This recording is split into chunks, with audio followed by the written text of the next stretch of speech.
महाराष्ट्रात महायुतीची सरशी, महायुतीला 27 ते 32 जागा मिळणार, मवियाला 15 ते 20 जागा, पुढारी न्यूजचा महापोल।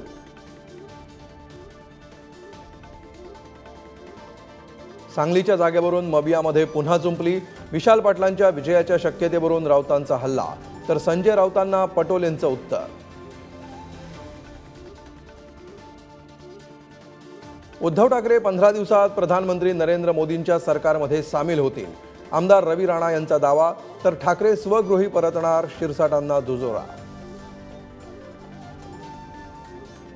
पोर्शे कार दुर्घटनेतील अल्पवयीन आरोपीची आई-वडिलांची DNA चाचणी होणार, पुण्याच्या सांगण्यावरून रक्त नमुने बदलले, याचा पोलीस तपास करणार। अरविंद केजरीवाल यांच्या अंतरिम जामिनाची मुदत संपली, आज तिहार जेलमध्ये शरणागतीसाठी रवाना, जामिनावर तात्काळ सुनावणीस सुप्रीम कोर्टाचा नकार। अरुणाचल प्रदेश विधानसभा निवडणुकीत भाजपला बहुमत मिळालं, भाजपनं 42 जागांवर विजय नोंदवला, तर सिक्कीममध्ये सत्तेत असलेल्या सिक्कीम क्रांतिकारी मोर्चानं सत्ता राखली, 31 जागांसह एकहाती विजय।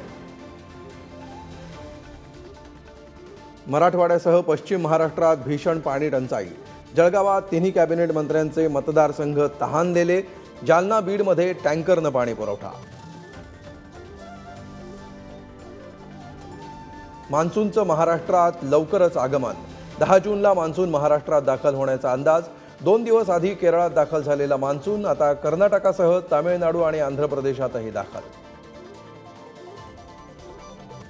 अजित पवारांच्या राष्ट्रवादीला अरुणाचल प्रदेश विधानसभेत 3 जागा, अजित पवारांच्या राष्ट्रवादीत राष्ट्रीय पक्षाच्या मान्यतेसाठी हालचाली, मागच्या वर्षी राष्ट्रवादीची राष्ट्रीय पक्षाची मान्यता निवडणूक आयोगाकडून रद्द।